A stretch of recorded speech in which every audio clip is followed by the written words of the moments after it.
Okay, we're here playing a cricket game called World Cricket 2002 by Nodtronics. This was a game that was probably only released for about $10. It's got a very bad rating. People think it's not that good, but I think it's a great cricket game. There's a lot of character. Unfortunately, a lot of that character is in the soundtrack, which we won't have during this playback, unfortunately. It didn't get recorded. Try and make a video of that in the future. But let's get started. So here, one of the things about this game is that it changes the names of the players. So we have Nick Astle versus Stephen Loying, and Nick Astle has just launched a massive six. Obviously, they have different names in the game. They're called Stephen Loy and Neil Castle. So Neil Castle has just launched a massive six, and we're just going to show you the highlights during this game. That's a big hook shot again from Nick Castle, and this guy tries to catch it, and it's a terrible effort. He just walks far too close off the boundary and tries to do a chest catch after the ball's fallen on the ground. Terrible stuff. Now we've got Mark Heaven, who's Michael Bevan, now bowling to Nick Castle, who's making a lot of runs, a lot of progress. And that's another big launch down the ground, a big straight drive down the ground, and the fielder there tried to bend over as they ran around aimlessly trying to find the ball, and that is indicated as a 4. And now I've got Glenn Graf bowling. I think they call him, Grey Graf. Old Grey Graf bowling it in. And that's a massive hit again to get a few runs off this. And once again, the fielder runs too close from the boundary, tries to take a chest catch, and it's absolutely pointless. And they get, I think, at least 3 runs there. We've got Greg Blewett versus Craig Spearman, or Spearmint, as he's called in this game. A great off drive down the ground.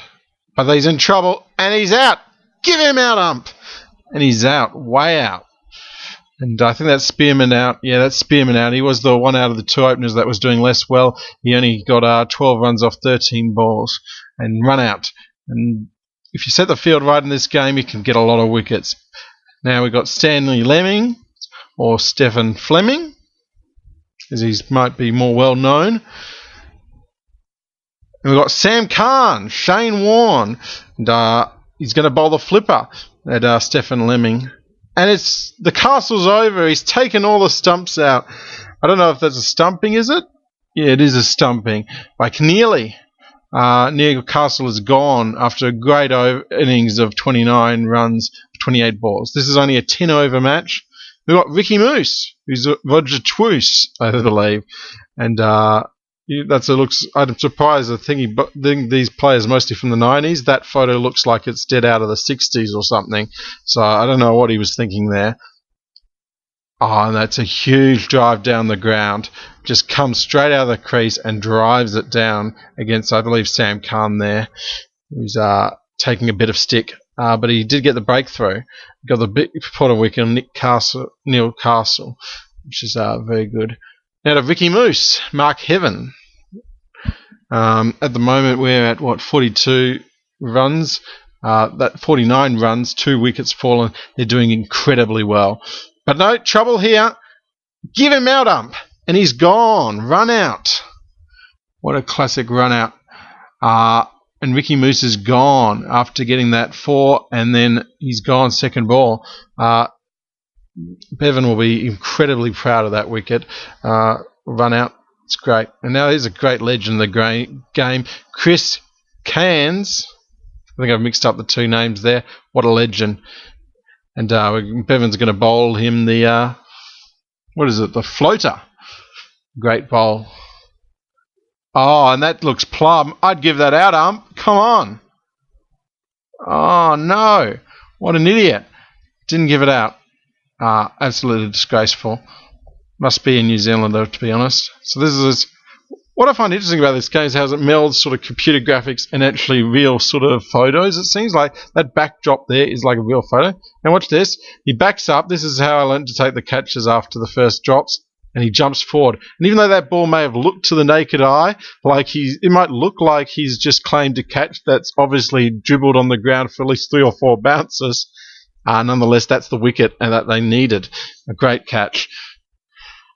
Samuel Simpson, who's Shane Thompson, who looks, I mean, that's a pretty iconic photo there with the headband. I don't know what the story behind that is, but he's going to be facing, Stanley Lemmings is going to be facing Sam Kahn, or Shane Warne as he might be more commonly known, as he sort of does a cover drive that hits that way out. But is it going to be trouble? It looks like it's trouble again. They just keep playing those cover drives straight to the fielders, and that's going to be another wicket. So Samuel Simpson's is gone for only 1 run off 1 ball. Pretty poor performance. We're getting into the tail enders, I think, now. We've got Barry Old, who looks a lot better in his actual photo, Barry Young. He looks like he's taken something to the face, like a metal pan to the face in that photo that they got of him. The same Khan's going to bowl another top spin. Bit of a top spin ball. Oh, and he's just shanked that to the outfield. Again, that one was perfect, no dispute there. I mean, the ball seemed to land somewhere near his hip, and then it's in his hands, but, it's all good, and he's gone, Barry Old, very cheaply. And this is where we start getting a good run of wickets. We've got Rick Kenny here, Robert Kennedy. Lower order batsman, I don't think he's played a hell of a lot of cricket. And they're 6 for 54, and we're really limiting them in these final overs. We're in the last over, I believe. And it's another one pulled to the outfield. Once again, will he catch this one? Yeah, it looked like a drop there. Yeah, he has dropped that. But, he gets the run out regardless. What a dynamic game. You can drop a catch, but still get the run out. They were just... I don't know if this is actually realistic, but it seems... I mean, I don't know if this is actually what the game intends, but it's like they're actually pushing. Now that's final over, they're just running for everything. You don't even really see that in real cricket. You usually see them play pretty conservative. They protect their stats. But here they're just going all out. They're running even though, dropping catches and trying to run 4 runs or whatever they were trying to do in that point. And it's just really great to see. Is this one going to be caught? No, that one's just... going to get a single off that. Good running. They keep trying to play their shots. They're not trying to be conservative about where they shoot. Keep hitting the ball. Not trying to. Oh, that looked plumb to me, but just outside off stump, I guess. He's going to bowl a big in swinger. That should take legs off stump. Now cover drive. Now, this is a very dangerous area. They're going to go for the single, but it's going to be out again. And it's a collapse at the end of this innings, which at least they're trying to get runs, And Rick Kenny goes for 1 off 4 balls, which is a terrible strike rate at this point in the game. You don't really need that from your tail enders. He's gone. Now, this one's another interesting photo. He looks pretty dynamic in his actual photo. He looks like some sort of 70-year-old sort of degenerate in his actual screenshot that's on the game. I think that's probably why they had to change the names. I mean, probably wasn't so much copyright reasons. It was just with the photos that they had. Just people didn't want to actually put their real name to these photos. Beautiful on drive. But they're going for 2, and once again they're trying to do the run. They're trying to really run between the wickets, and it's cost them another wicket.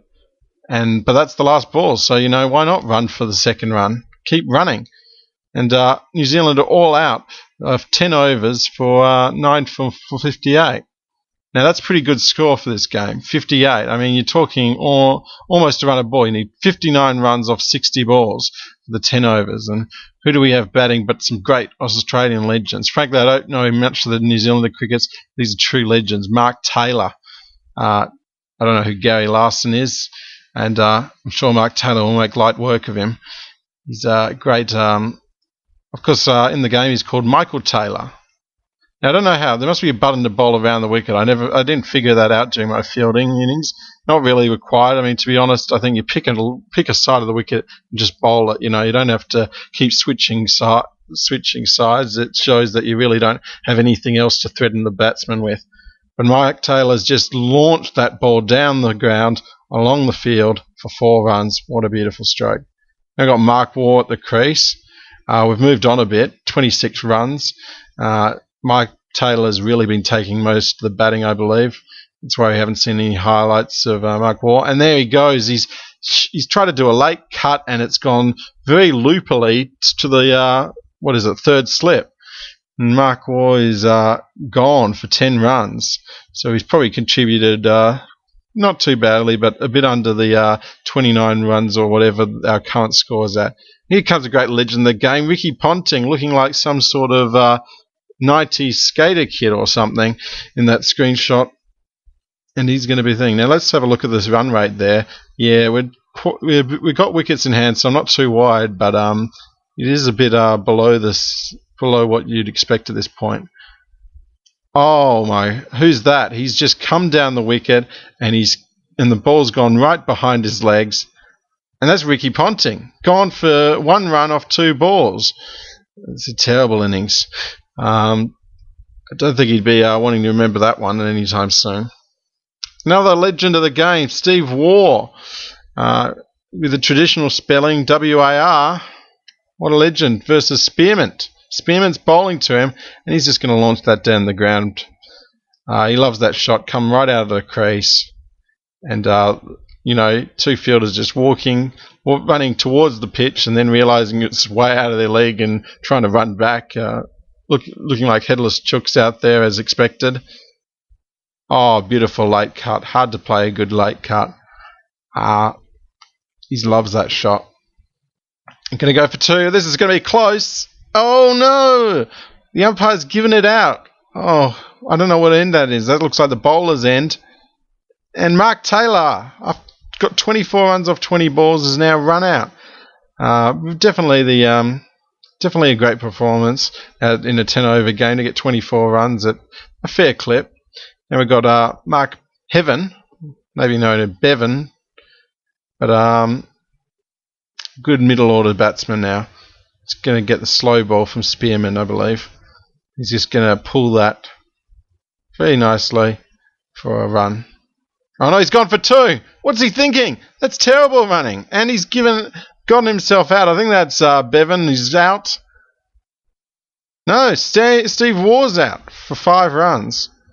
Yeah, probably would have been hoping for a bit more to sort of match his brother, but unfortunately that's the way it goes. Now you've got Gary Hewitt coming out, definitely now getting into the middle order. Spearman must be doing pretty well. Oh, who's that? He's just come down the ground and that's gone right behind him. Gary Hewitt. I think obviously I'm just showing you the highlights, so there's a few balls between that, but he's 3 off 3, not terribly, but would have probably been hoping for a bit more. We've got Stephen Loy. So we need 15 balls remaining. We need 9 runs. So I'll be hoping to stay here to the end. A beautiful cover drive. And they'll get at least 1 run. Oh, he's misfielded. 2 runs, another misfield. They're going to go for 3. Oh, it's going to be close. But the umpire's not having none of it. None of this modern day throwing it up for the third umpire. The umpire's quite happy to make that decision and say not out. I've never seen any third umpire referrals. Pretty sure they had that in the 90s, but it is 2002. Surprisingly, all the players are from the 90s. I don't know how accurate the 2002 roster is, but doesn't really matter. And that's just going to be cut. And this is the final ball because they only need 2 runs. And look at this running. This is going to be beautiful. They're going to run 4 runs off this final ball. And that's going to be enough. They're not going to try and push for a 5 and get out. And that's it. Australia wins the match by 5 wickets. And the man of the match is Mark Taylor.